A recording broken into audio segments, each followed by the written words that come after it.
सबको सुंदर समय के लिए जय मसीह की। आशा करते आप लोग अच्छे भले स्वस्थ होंगे। हमारे YouTube चैनल में आप सबका दिल से स्वागत करते हैं और आपसे रिक्वेस्ट है पूरी वीडियो को देखना। अगर अच्छा लगे तो कमेंट में अपनी राय ज़रूर देना और एक दूसरे के पास शेयर ज़रूर करें और जो नए हैं चैनल को सब्सक्राइब करें।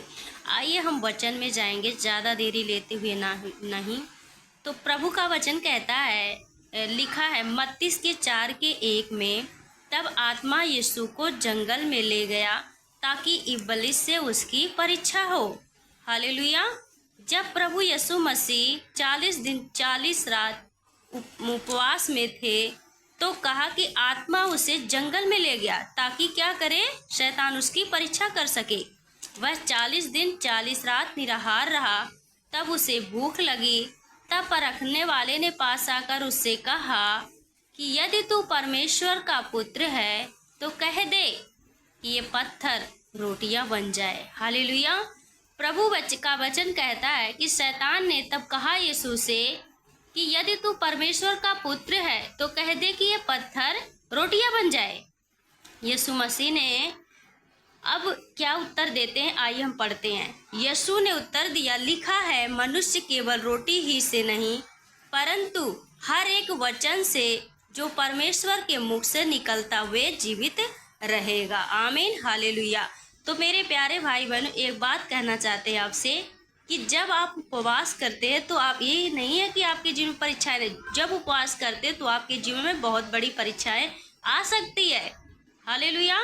उसके बाद भी आ सकती है, लेकिन शैतान उस दिन जिस दिन उपवास करेंगे ना, आपको जानबूझकर पाप करवाने की कोशिश करता, जानबूझकर आपको कहेगा कि ये खाने का मन कर रहा, वो मन कर रहा। मतलब ये शैतान आपको आपके मन को लुभाता है। तो आपको ये बात समझनी चाहिए कि जब आपको उपवास में अब आपका ये इच्छा हो रही है, ये समझ जाना कि ये शैतान का कार्य हो रहा है। कई बार आपके जीवन में जो परीक्षाएं जब चलती है तो कई बार हम उस पर जीवित मतलब कि उस पर प्रबल हो जाते हैं, मतलब कि उसकी बात को मानने का मतलब कहने लगते हैं कि हाँ ये सही करेंगे तो ऐसा हो जाएगा। मेरे प्यारे भाई बहनों, आपको कहना है कि पवित्र वचन में लिखा है, शैतान को कहना कि लिखा है, हर एक चीज़ों का परमेश्वर के वचन में लिखा, बीमारियों का, घटियों का, यानी कि हर चीज का वचन लिखा। तो आप हर वचन से घोषणा करिए अपने जीवन में। बीमार है तो कहे कि हे बीमारी, तेरा कोई अधिकार नहीं, क्योंकि मैं परमेश्वर का मंदिर हूँ और मेरे अंदर से परमेश्वर का आत्मा वास करता। ना मेरे अंदर पाप और ना ही हमारे अंदर बीमारी का अधिकार है। तो अधिकार के साथ अपना घोषणा करिए वचन को, तो देखो परमेश्वर आपकी रक्षा करेगा, परमेश्वर आपकी मदद करे। यहाँ यीशु हैं, प्रभु परमेश्वर हैं, फिर भी शैतान उसकी परीक्षा को ले रहा, लुभाव दे रहा है। आइए हम पढ़ते आगे। तब इब्लिस उसे पवित्र नगर में ले गया और मंदिर के कंगोरे पर खड़ा किया और उससे कहा कि यदि तू परमेश्वर का पुत्र है तो अपने आप को नीचे गिरा दे, क्योंकि लिखा है वह तेरे विषय में अपने स्वर्गदूतों को आज्ञा देगा और वे तुझे हाथों हाथ उठा लेंगे, कहीं ऐसा ना कि तेरे पाँव में पत्थर से ठेस लगे। हालेलुया। शैतान ये भी कहता है कि तू ये यहाँ चल, कुछ नहीं होगा, तू यहाँ नशा कर रहे हैं, अच्छा चल तू नशा मत करना, सिर्फ बैठे रहना, तू चल वहाँ जो जुआ खेल रहे वहाँ बैठे रहे, कुछ मत करना। ये क्या है?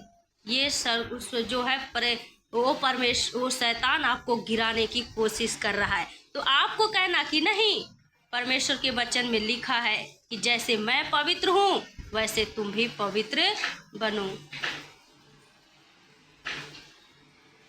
हालेलुया। तो उसी के अनुसार हमें करना है। प्रभु कहता है कि यीशु ने उससे कहा, यह भी लिखा है कि तू प्रभु अपने परमेश्वर की परीक्षा ना कर।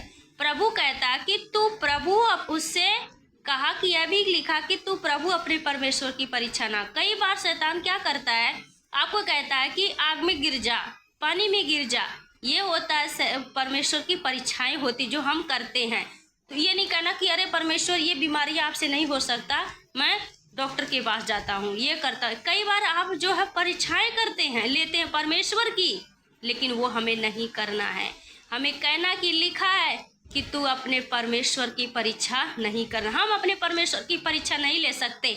हमें नहीं आग में जाना, हमें नहीं तूफान में जाना है, क्योंकि हमें परीक्षा नहीं लेना। अगर हम जानबूझकर कहेंगे कि अरे मैं प्रभु मुझे बचा लेगा, प्रभु मेरे साथ है, तो हम जरूर गिर जाएंगे, नाश हो जाएंगे, जल जाएंगे। तो ऐसा नहीं का, अगर अनजाने में होता है तो परमेश्वर अपने स्वर्गदूतों को आज्ञा देगा कि जहाँ कहीं तू जाए, हर संकट में तेरी रक्षा करे। आमीन। आज कई विश्वासी ऐसे ही गिर रहे हैं क्योंकि उन्हें वचन का मालूम नहीं, ज्ञान नहीं है, और वो उसी हालात में, उसी मजबूरियों में, उसी बीमारियों में, उसी में पड़े रहते हैं। हालेलुया। तो आज बीमारी आपको प्रार्थना से ठीक कर सकती है, लेकिन अगर आपके अंदर वचन नहीं है तो आप फिर वो बीमारियां आ सकती है, वो शैतान फिर से आपके अंदर आ सकता है। तो इससे अच्छा है क्यों ना हम अपने पहले वचन से मजबूत करें। जो जिसको पढ़ना नहीं आता उनकी बात अलग है, क्योंकि परमेश्वर उन्हें संभालेगा, लेकिन जिसको पढ़ने आता है तो वचन को पढ़ो और याद रखो, घोषणा करो अपनी बीमारियों पर, अपनी परिस्थितियों पर घोषणा करो, कर्जों पर, बीमारियों पर, लोगों से, सताव से, हर चीजों से हमें अपने वचन की घोषणा करना परमेश्वर की। हालेलुया। 8वें में लिखा, फिर इब्लिस उसे एक बहुत ऊंचे पहाड़ पर ले गया और सारे जगत के राज्य और उसका वैभव दिखाकर उससे कहा, यदि तू मुझे प्रणाम करे तो यह सब कुछ तुझे दूंगा। हालेलुया। कई बार शैतान करता है, किसी लालच देता कि तू ये कर, वो कर, मुझे प्रणाम कर दे तो मैं तुझे सब कुछ दे, लिभा देता कि तू अगर ऐसा करेगा तो तेरा जिंदगी बन जाएगी, तेरे बच्चे अच्छे हो जाएंगे, पैसे अच्छे हो जाएंगे, घर गाड़ी बंगला हो जाएगा, तू ऐसा कर, ये काम कर। कई बार हम उसमें उलझ जाते हैं।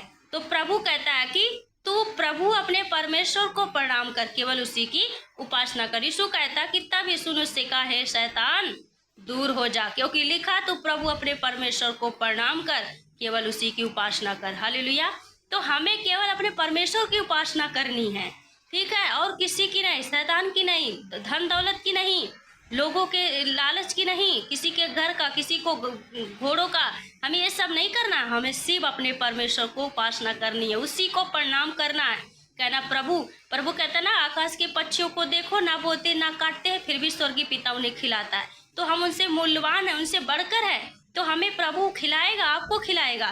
तो इसी परवाह नहीं कर रहा, आपसे कहना शैतान से, ये शैतान दूर हो जा, क्योंकि लिखा है कि परमेश्वर को प्रणाम कर। हमेशा जो अपने परिस्थितियों पर वचन की घोषणा करे। 11 में लिखा, तब शैतान उसके पास से चला गया, देखो स्वर्गदूत आकर उसकी सेवा कर ले। जहाँ शैतान उसकी परीक्षा कर रहा था, जब यीशु मसीह ने वचन की घोषणा की तो स्वर्गदूत क्या करने लगे, आकर उसकी सेवा करने लगे। तो मेरे प्यारे भाई बहन, जब हम वचन की घोषणा करते हैं तो शैतान चला जाता है और परमेश्वर का स्वर्गदूत आता है, जो हमारी रक्षा करता, जो भी हमारे जीवन में परिस्थितियां हैं वो दूर करता है और हमें नया जीवन देता है। हालेलुया। तो आपसे आशा करते कि ये वचन अच्छा लगा हो, अपनी परिस्थितियों पर वचन की घोषणा करें। परमेश्वर आपको आशीष दे। मैं विश्वास करती हूँ कि अच्छा लगा, कमेंट में अपनी राय जरूर दें। आमीन। हालेलुया।